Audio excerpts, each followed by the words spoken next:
Sup guys, welcome to Bloodborne and Dragons. I'm your host, Bloodborne Bafflestone. And I'm his assistant, Adelina. So, welcome to Adelina. It's been a long time she's been on the channel. Welcome back, darling. Yeah, and then I'll be gone for a few things. Well, hopefully it's nice not. seeing you. So, do you even know what this video is about today? No. Well, guess who has been invited to play in a level 21 shot in the Bloodborne setting? Alex? No. Oh, This kid is playing a level 21 shot. you're not a kid. Don't remind me. Don't get old if you can help it, guys. It's no fun. Body is much more sore than it is when you are in the flesh of youth. So today's video we are going to go over the 20th level character that I put together for this Bloodborne one-shot. Super excited. Have never played a character of this level, and so it was really exciting to put together a PC for it, and I'm really excited to see what is going to be thrown at us, because man, I feel like the guy that I created can just like eat gods, and so I'm going to have to fight some pretty wicked enemies.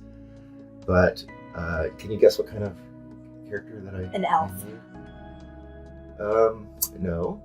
But like, Water. what kind of elf? I mean, I'm going to be playing an ASMR, but like what kind of, class do you think I'm going to take?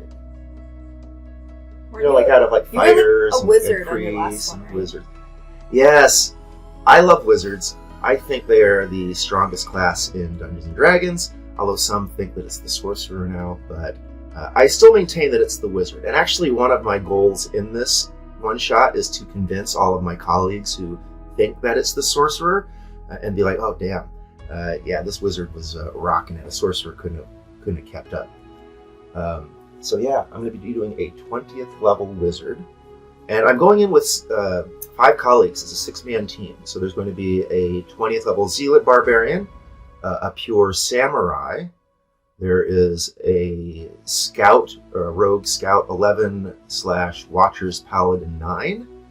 There is a arcana cleric 17/fathomless tome warlock 3. And there is a whispers bard 14/vengeance paladin 6. And so I'm going to be handling most of the spell casting.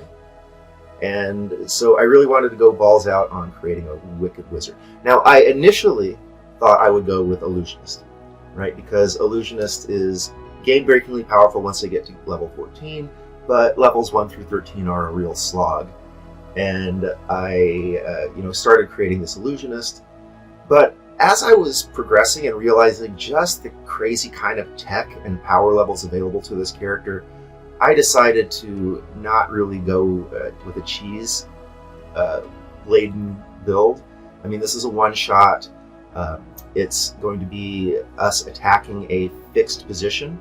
We will have plenty of time to prep, and so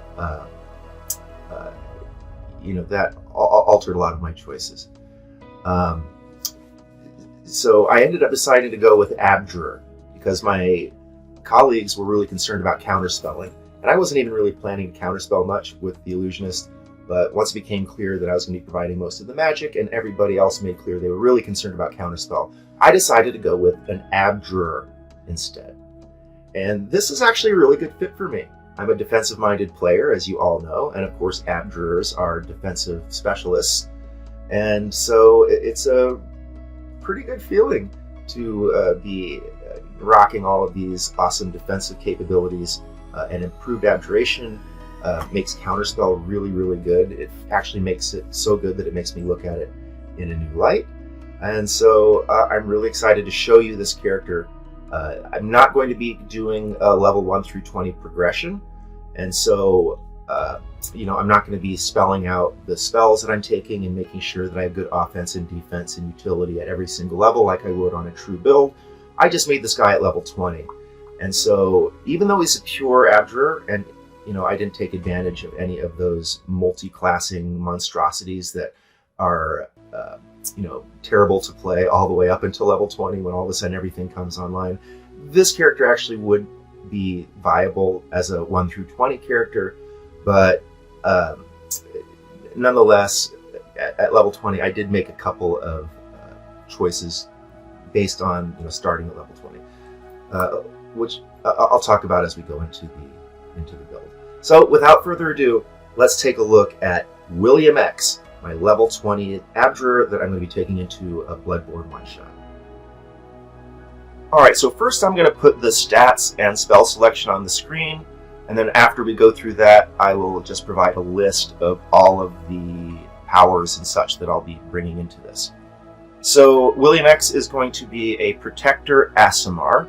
Now this is one concession I made to starting at level 20. If I had started at level 1, Mark of Warding Dwarf would have been very appealing, because they have that cool combo of Armor of Agathis plus Arcane Ward, and so they can become very porcupiney for quite a long time, and I really like that combo. But since we were at level 20, I felt like that was somewhat redundant given the other stuff that I'm going to be bringing in and that my allies are going to be providing for me, and so I decided to go with Protector Aasimar, largely to get the necrotic and celestial resistance. Now, I'm not super familiar with Bloodborne lore. I watched like a video or two about it, and so I get that it's kind of like a dystopian Cthulhu-esque sort of thing. And so I don't really know what to expect, but with old gods and elder beings and such involved, I feel like having resistance to necrotic and radiant locked in is very appealing. So as a Protector Aasimar, I get Dark Vision, I get the necrotic radiant resistance, I get Healing Hands, which, hey, it never hurts. I get Radiant Soul once a day, which is awesome. It's going to confer that fly speed, and it's going to confer that extra 20 radiant damage. For background, I went with Witherbloom to add a few extra spells of the healing variety, and my alignment is lawful good. So William X is a personality that I've played before. I've put his backstory for this setting up on the screen. This is a personality that I've played, a very heroic personality that I often have attached to my wizards in the past. So I went with Stat Buy, and so my stats are pretty standard for a 20th level wizard. 142 hit points, nothing special. AC 18, nothing special. That's from Mage Armor plus Dexterity, plus this Trick Weapon, which is some kind of special item for this setting, into which I am able to place up to 3 runes, and I chose defensive runes. So those give me a total of +3 to my AC, so I'm sitting at 18. That's just my base AC. I don't expect to be rolling that out once we actually have combat. And if I do, I don't expect to be up in the thick of things. I mean, I've got a Zealot Barbarian, I've got a Paladin, I've got a Samurai, so I feel like our front line is covered. Initiative is solid, +2 plus a D8 from Gift of Alacrity, and that will also be at advantage since I'll be rocking Foresight.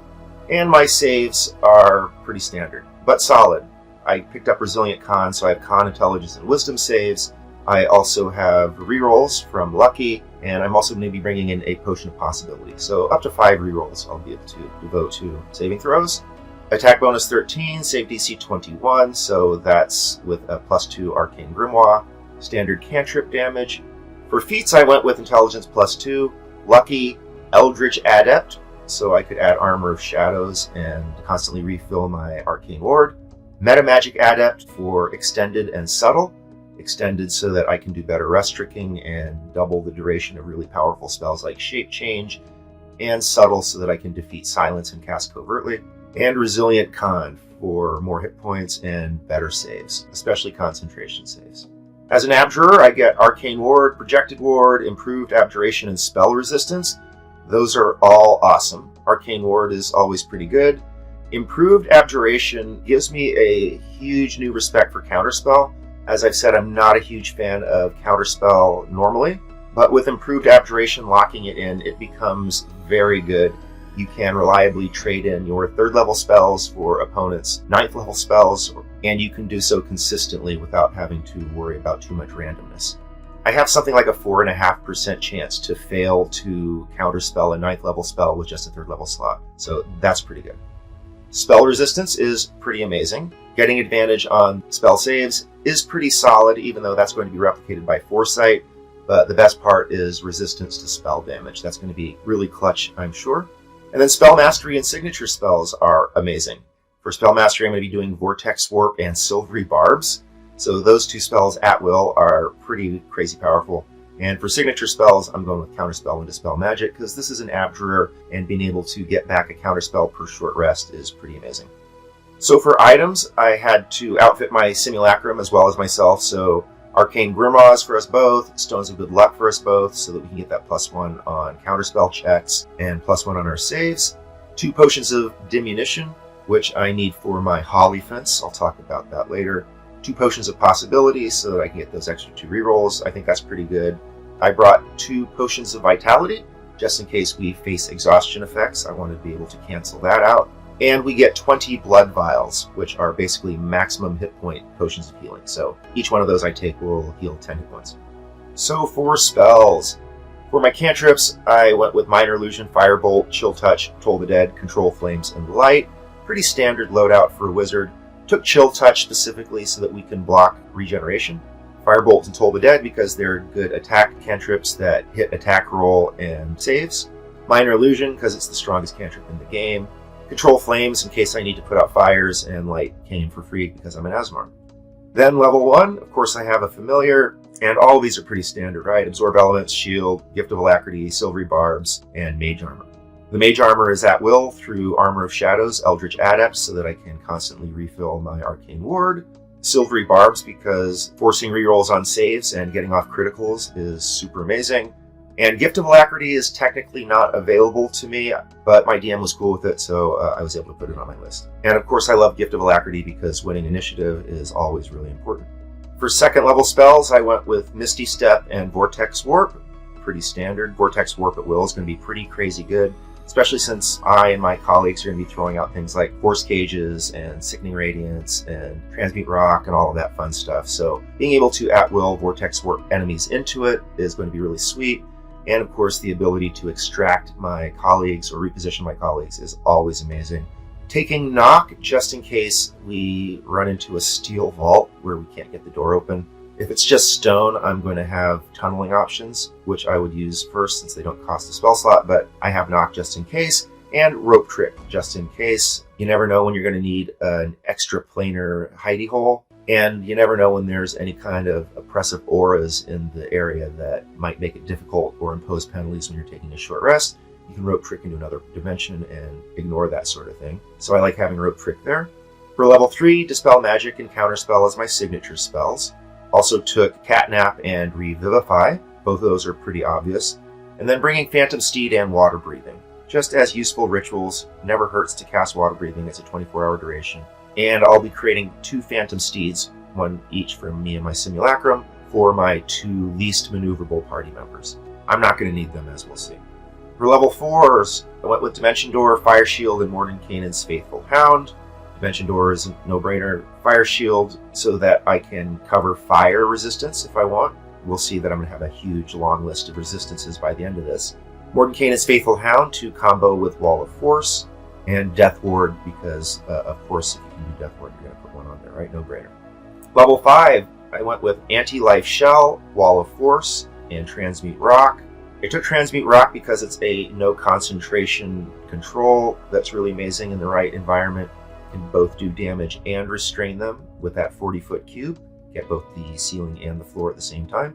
Wall of Force is a no-brainer, one of the strongest 5th level spells in the game. And Anti-Life Shell is going to be an amazing defense if I get swarmed.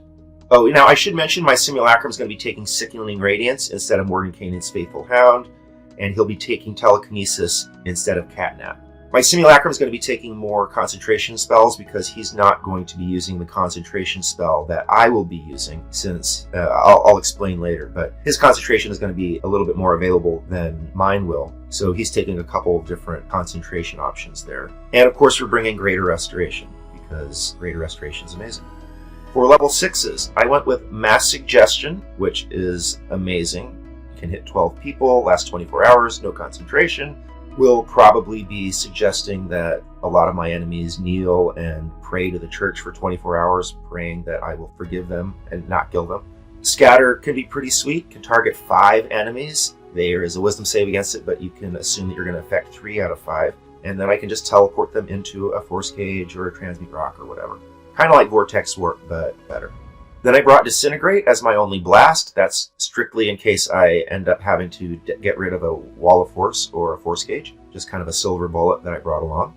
I'll have a Contingency, which will be a Fire Shield on an active trigger, so I can put it up in case I need fire resistance. And create Homunculus, because I'm going to want a little helper with hands that can hide in my backpack, so it can deliver potions and do all of that cool little buddy stuff. I also picked up Planar Binding with 5th level spells, but I'll talk about that in a minute. For level 7, I went with Reverse Gravity. That's going to be cool to combo with Prismatic Wall, which my Arcana Cleric is going to be bringing in. So Reverse Gravity and Prismatic Wall is pretty crazy. You can get 4 instances of wall damage onto creatures in a rather large area of effect. So yeah, that'll be fun. I brought Etherealness just in case we face enemies that turn ethereal and try and get away, and nobody gets away from William X. And I brought Force Cage because, of course, Force Cage is amazing. And that's going to be a go-to. I'm going to create Force Cages and then start Vortex Warping and scattering enemies into it, and then killing them with Sickening Radiance or a Breath Weapon, which I'll talk about in a minute. I'm going to have a crazy good Breath Weapon. Of course, I also have Simulacrum. So yeah, this is 20th level, folks. So there's going to be like 3 Simulacrums on the field, one of which is going to be mine. And I took Plane Shift. Again, if I get Plane Shift, I'm going to want to be able to come back from that, right? I probably won't use it as an offense, but if I chose to, it would be a pretty devastating one, since it's very likely that I'm going to hit, and I'll be able to Silvery Barbs their save if they make it. At 8th level, I did not add any preps, because I feel like I'm going to be using that slot for Reverse Gravity, Etherealness, or Force Cage. But I did prep Antipathy Sympathy, since that is an amazing spell with a 10-day duration. Casting that a few times, as a matter of fact. And Mind Blank, which, again, 24-hour duration, so I can rest trick it. I will be able to Mind Blank and then get the slot back the next day and still enjoy the effects. And for my level 9 prep, I am taking Shape Change. Now, my Simulacrum is taking Wish, for reasons I will explain later, but my main is going with Shape Change. I'm going to have Extend Spell, so we'll get 2 hours out of this. I expect it to cover at least 3 battles, maybe the entire session. And oh my god, Shape Change is really amazing. I always knew it was good, but actually planning how to use it on a character that I'm actually going to play has made me realize it's way better than I even thought. I wasn't really clued into the fact that you could just constantly take the form of something with legendary resistances and massive con saves and basically lock in your concentration. And as soon as you run out of legendary resistances, you just change into something else that has legendary resistances. So it's virtually impossible to break your concentration when you are in Shape Change, and then you are just crazy strong. I'll talk about what I plan to change into as a main form, but regardless of your main form, you can choose the form of all sorts of creatures that offer special abilities. Like if you need tunneling, or if you need regeneration, or if you need healing, or if you want a great breath weapon, or if you need particular resistances, or if you need blind sight. I mean, Shape Change is just really amazing. I'm also going to be rest-tricking Foresight, so that's up, and that is also amazing, right? And I have True Polymorph, which I will be combining with Planar Binding to create a Hollyphant. So Hollyphants are pretty amazing. I'll put the stats on the screen. Not only do they get a bunch of great spells like Heal and Teleport with no chance of failure, and Bless, and can shape change themselves into a giant flying mammoth, but they have that aura of invulnerability. That is crazy. It's basically a portable globe of invulnerability, and among other things, that means I am immune to counterspell and dispel magic. So not only do my counterspells go off basically automatically, I cannot be counterspelled in return. Hollyphant is pretty crazy. So that's the build. We put all of this together in the scenario as I described, where we're going to be assaulting a fixed position and we have time to prep. This is what I will be going in as. So on my main, with Shape Change, I'm going to be looking at AC 23 and a base of 280 hit points with great saves from being a Topaz Dragon with a trick weapon. On top of that, my allies are going to be casting an 8th level aid on me and Hero's Feast, and there's an Inspiring Leader in the party for 25 temp HP, and I have a 45 hit point Arcane Ward, so it's going to require about 400 damage just to put my main back into his normal form with 142 hit points. That's a pretty solid base to start from, right? Now that's just my main. My Simulacrum is not going to have that blanket of extra hit points and is going to be starting at 142, so we'll probably be hanging out more in the back trying to avoid damage. Now, I will be inflicting fear on some creatures within line of sight that fail a DC 21 Wisdom save. This is from Antipathy Sympathy. There's going to be a list of creatures, but they're Bloodborne specific, so I'll not go into them here. But that's pretty nice. It's like a frightening aura. Even if they make their save, they have to make it again after only 1 minute, and they have to flee. So just showing up on the field with Antipathy Sympathy is going to provide a certain level of control. Then this PC will have advantage on saves versus spells and resistance to spell damage from Abjurer spell resistance. Going to have advantage on wisdom saves from Hero's Feast. Going to have advantage to all attacks, saves, and checks from Foresight, and will be attacked at disadvantage because of Foresight. And remember, my AC is 23, so that's pretty great. I'll be immune to Charm and Poisoned from Hero's Feast. I'll be immune to Frightened, Divinations, and Psychic damage from Mind Blank. We'll have resistance to Cold and Necrotic as a Topaz Dragon. We'll have resistance to Radiant and Necrotic as an Aasimar. And I'll have Fire Shield. So that is a huge stack of resistances. Not only do I have like 400 hit points as a blanket from Shape Change, I'm immune to all sorts of stuff. Poison damage, Psychic damage, resistant to Cold, Necrotic, Radiant, Fire from Fire Shield. Very hard to do damage and enough damage to this character. I'm also going to be going in with Oil of Slipperiness, so I have a freedom of action on me, immune to difficult terrain, speed reduction, paralyzed, and restrained. I will have that aura of invulnerability from the Hollyphant, so can't be counterspelled or affected by Dispel Magic, or any other spell of 5th level or lower, so, Eldritch Blasts and Magic Missiles and all of that. And I will be immune to anti-magic effects. So this is why my Simulacrum cannot shape change as well. I needed to use his wish so that I could cover the entire party, 10 creatures, with an 8-hour duration immunity to any effect of my choosing, and I'm choosing anti-magic effects. Because if you are a level 20 wizard and you are feeling like you're hot shit, your day can be ruined pretty quickly by walking into an anti-magic field. And so I am happy to invest a wish. And it's a custom wish, so 33% chance of losing the ability to cast wish again, but it's my Simulacrum, so who cares? And I really hope that someone deploys an anti-magic field against us so that I can give him a sneering look and say, you actually expected that to work? As a defensive-minded player, that's a very satisfying moment. So yeah, we are going to be immune to anti-magic fields. I will have an 80-foot fly speed since I'm a Topaz Dragon. And while my Simulacrum won't have that, he'll have a fine greater steed, so he'll be zipping around at 80 or 90-foot fly speed as well. I'll have 60-foot blind sight and a passive perception of 26 as a Topaz Dragon. Of course, 3 legendary resistances, so that will lock in my concentration, make it very difficult to affect me with saving throws. And as a consistent bonus action, I'll have a 60-foot teleport available. Nice little benefit from Topaz Dragon that will occupy my bonus action. And that's one of the knocks on wizards, is that they don't really have anything useful to do with their bonus action. Well, 60-foot teleport is now available, and that's pretty good.